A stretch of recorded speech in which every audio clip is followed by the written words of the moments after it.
Assalamualaikum warahmatullahi wabarakatuh. Santri-santri semua di asrama atau di kelas-kelas, kita akan melanjutkan segitiga nahwu ini pada episode ketiga. Episode pertama kita kemarin sudah menjelaskan tentang apa itu kalimat isim, fi'il, madhi, mudhari', amar, kemudian kalimat huruf. Episode kedua kita sudah mengetahui tentang tanda-tanda kalimat tersebut, baik secara makna ataupun secara lafadz, tanda-tanda kalimatnya. Pada episode ketiga kali ini kita nanti akan membahas tentang mu'rab dan mabni. Ini merupakan hal yang paling pokok di dalam ilmu nahwu, itu untuk mengetahui mana kalimat yang mu'rab dan mana kalimat yang mabni. Sudah saya sampaikan pada pertemuan yang lalu tentang bahwa dalam bahasa Arab untuk menentukan mana objek, mana subjek itu adalah dengan mengetahui harokat yang ada pada akhir kalimat. Saya ulangi, harokat yang ada pada akhir kalimat. Sehingga sering kita mendengar tentang ada solihun, ada solihin, ada solehan. Nah, ini kenapa ada hun, han, hin, itu karena i'rab atau perubahan yang ada pada akhir kalimat. Itu yang kemudian menentukan dia itu sebagai subjek, sebagai objek. Maka penting di dalam ilmu nahwu itu kita mengetahui tentang mana kalimat yang mu'rab dan mana kalimat yang mabni. Artinya, kalau kalimat mu'rab itu adalah kalimat yang akhirnya bisa berubah-ubah. Saya ulangi, kalimat yang mu'rab itu adalah kalimat yang mana harokat pada akhir kalimat itu bisa berubah-ubah. Sedangkan mabni itu adalah kalimat di mana harokat pada akhir kalimat itu tidak bisa berubah-ubah. Mari saya jelaskan.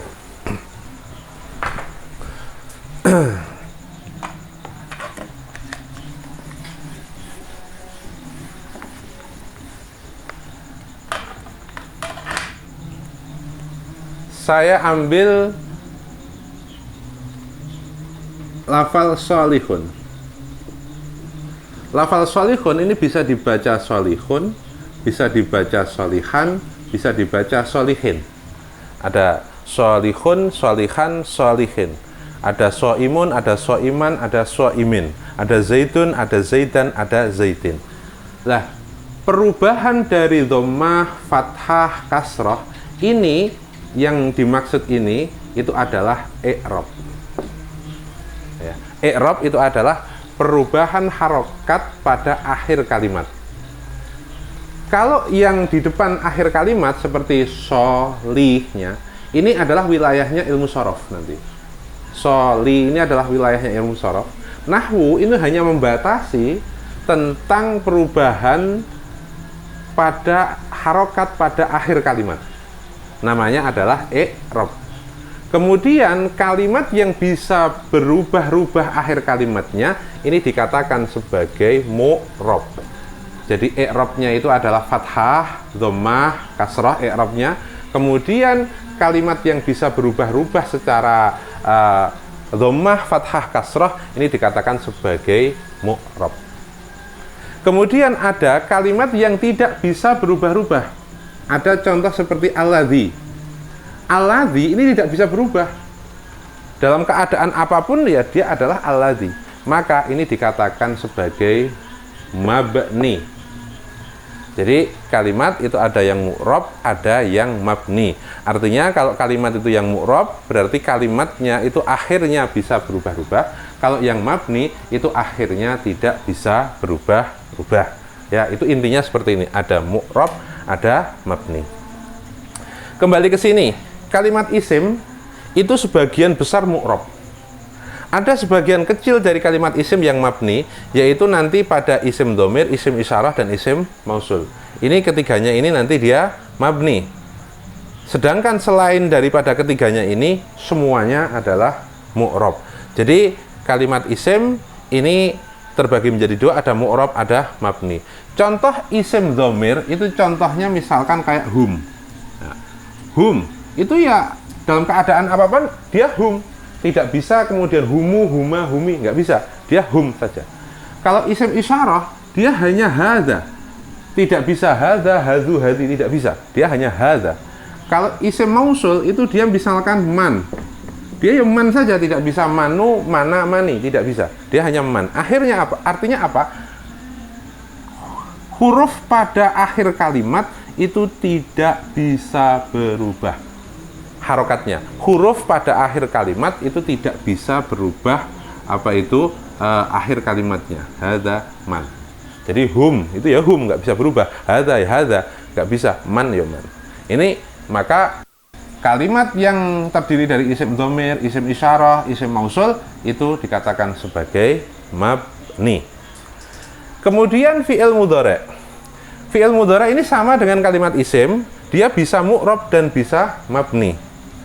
Fi'il mudhari' itu bisa mu'rab dan dia bisa mabni. Ya, contohnya ini adalah yadribu. Yadribu. Ya. Ini bisa yadribu, ini bisa yadriba, ini bisa yadrib. Jadi dia bisa dhammah, bisa fathah, bisa sukun. Harokat pada akhir kalimatnya pada ba ini itu dia bisa dhammah, bisa fathah, bisa sukun. Inilah yang dikatakan sebagai mu'rab. Ya. Sebagai mu'rab, ada yadribu, ada yadriba, ada yadrib.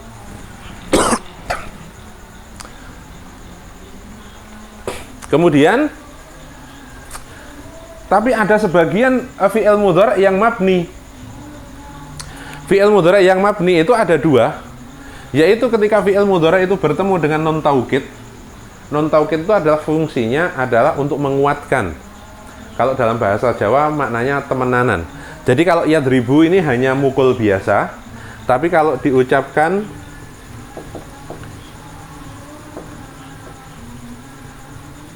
yadribanna, maka nunnya ini namanya nun taukid, maknanya adalah memukul temenanan atau sungguh-sungguh memukul. Itu menjadi yadribanna. Ini namanya nun taukid. Yang kedua adalah nun jamak niswah. Nun jamak niswah ini adalah kata ganti. Saya ulangi, nun jamak niswah itu adalah kata ganti untuk perempuan banyak. Menjadi yadribna. Ya. Nunnya ini adalah nun jamak niswah. Ini adalah nun taukid, ini nun jamak niswah. Nah, kalau di dalam yadribu tadi itu baknya itu bisa bu, bisa ba, bisa yadrib. Di dalam lafal yadribanna ini baknya ini hanya bisa fathah. Tidak bisa dhammah, tidak bisa sukun. Kemudian yadribna ini baknya ini hanya bisa sukun, tidak bisa fathah, tidak bisa dhammah.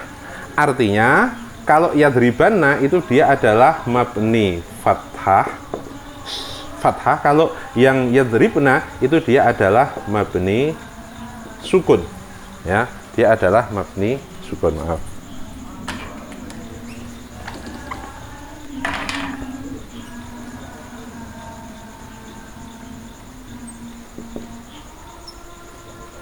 Mabni sukun. Jadi kalau yadribanna dia ini mabni fathah. Kalau yadribna dia mabni sukun. Ini tidak bisa berubah-ubah. Tidak bisa buba yadrib, ini nggak bisa. Kalau dia hanya yadribanna dan yadribna. Ya, itu. Lah, ini fi'il mudhari' itu ada yang mu'rab, ini ada yang mu'rab, kemudian ada yang mabni. Mabni itu dua, yaitu ketika dia bertemu dengan nun taukid, dan yang kedua dia adalah bertemu dengan apa itu nun jamak niswah. Atau kalau nun taukid itu adalah huruf untuk menguatkan, nun jamak niswah itu adalah kata ganti perempuan banyak. Ya, ini fi'il mudhari'. Kemudian fi'il madhi. Fi'il madhi, fi'il amar dan kalimat huruf. Kalau yang di atas ini itu mu'rab, sebagian kecil mabni. Kalau yang di bawah ini semuanya mabni. Jadi fi'il madhi, fi'il amar, kalimat huruf itu semuanya mabni. Sedangkan yang di atas ini ada mu'rab, ada mabni. Kalau yang di bawah ini semuanya adalah mabni. Yang pertama kita membahas soal fi'il madhi. Fi'il madhi itu hukumnya pertama adalah mabni fathah, doroba, ya, sami'a. Ya, contoh dalam kita sholat itu sami'allahu liman hamidah. Sami'a itu adalah fi'il madhi, dia mabni fathah seperti dengan lafal doroba. Artinya kalau sami'a itu nggak bisa sami'u, tidak bisa sami'i, nggak bisa. Dia hanya bisa sami'a saja, yaitu adalah mabni fathah. Tapi ada kalanya fi'il madhi itu kemudian dia dhammah mabninya ketika apa? Fi'il madhi itu bertemu dengan wawu jamak. Ini namanya wawu jamak ini. Wawu jamak ini adalah kata ganti untuk lelaki banyak. Ya, kata ganti untuk lelaki banyak. Ini kalimat isim dhamir, kata ganti untuk lelaki banyak. Kalau dia ketemu dengan wawu jamak seperti ini, maka dia tidak dzoroba tapi dia menjadi dzorobu. Jadi ini saya hapus. Ya, saya hapus. Jadi fi'il dhammah ini dia ketika bertemu dengan wawu jamak. Ya, wawu jamak. Itu dia dhammah. Kalau nggak ketemu apa-apa dia dzoroba, kalau ketemu wawu jamak maka dia dzorobu. Yang ketiga dia mabni sukun ketika bertemu dengan apa? Bertemu dengan dhamir mutaharrik mahal rofa.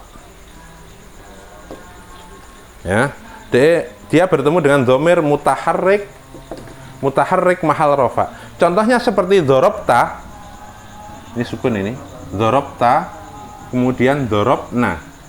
Ini kalau di dalam tasrif lughawinya ada dorobta, dorobtuma, dorobtum, dorobti, dorobtuma, dorobtunna, dorobtu, dorobna. Nah, itu semua adalah dhamir mutaharrik mahal rofa. Jadi ketika fi'il madhi kok ketemu na, ketemu ta, ketemu tu, tuma, tumti, ya, ketemu dhamir-dhamir itu, maka dia hukumnya adalah mabni sukun. Sehingga di dalam fi'il madhi itu ada mabni fathah, mabni dhammah, dan mabni sukun. Kemudian fi'il amar. Fi'il amar ini aslinya dia adalah mabni sukun seperti idrib, isfa, irham. Ya, itu semuanya kalau fi'il amar, fi'il yang menunjukkan makna perintah itu aslinya adalah sukun. Sukun, idrib, irfa, idhab, kum, terus apa tadi, irham, irhamna. Nah, ini semuanya adalah mabni sukun. Ada fi'il kemudian contohnya adalah idrib. Kemudian ada fi'il amar itu yang mabni fathah, yaitu apa? Sama dengan fi'il mudhari' tadi, ketika fi'il amar ini bertemu dengan nun taukid. Seperti ini. Ya, nun taukid menjadi idribanna. Maka dia mabninya mabni fathah, tidak sukun lagi tapi dia menjadi mabni fathah. Ini sukun itu di sini maksudnya. Kemudian fathah itu maksudnya di sini. Idribanna ini fi'il amar dia mabni fathah karena dia bertemu dengan nun taukid. Kemudian yang terakhir di dalam fi'il amar itu adalah mabni hadzf, mabni membuang. Membuang itu ada membuang huruf ilat dan ada membuang hadzfun nun. Huruf ilat itu apa? Di dalam nahwu itu ada istilah namanya huruf ilat. Huruf ilat itu adalah ketika akhir daripada fi'il amar itu berupa alif, wawu, dan ya. Saya contohkan.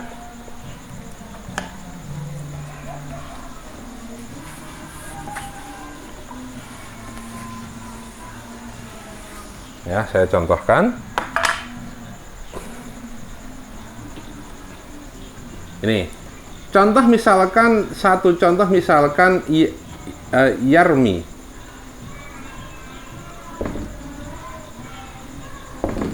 Kemudian yahzu,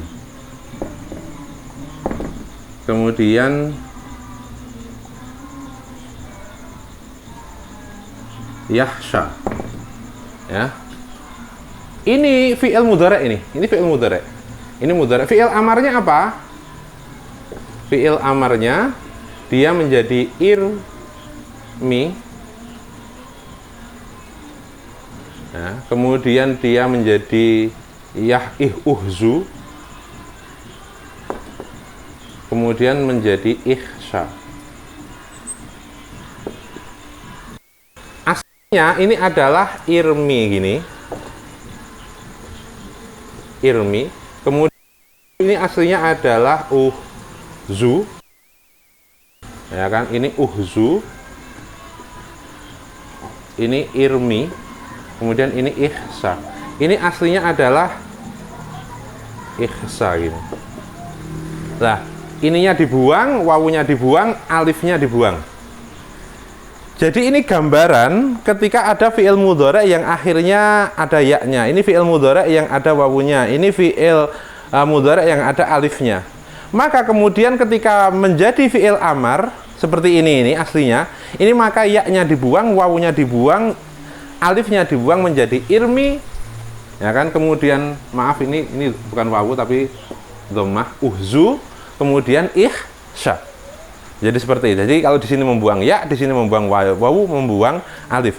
Jadi ketika fi'il amar itu akhirnya berupa ya, berupa wawu, berupa alif, maka ya, wawu, alif ini harus dibuang. Sebagai mabninya itu adalah membuang huruf illat atau hadfu harfil illat. Kemudian mabni hadfun nun, membuang nun. Itu bertempat pada apa? Ketika fi'il amar itu bertemu dengan syai' namanya, yaitu wawu jamak dhamir ini, dhamir wawu jamak, dhamir alif tasniyah, dan dhamir ya mu'anasah mukhatabah. Saya contohkan.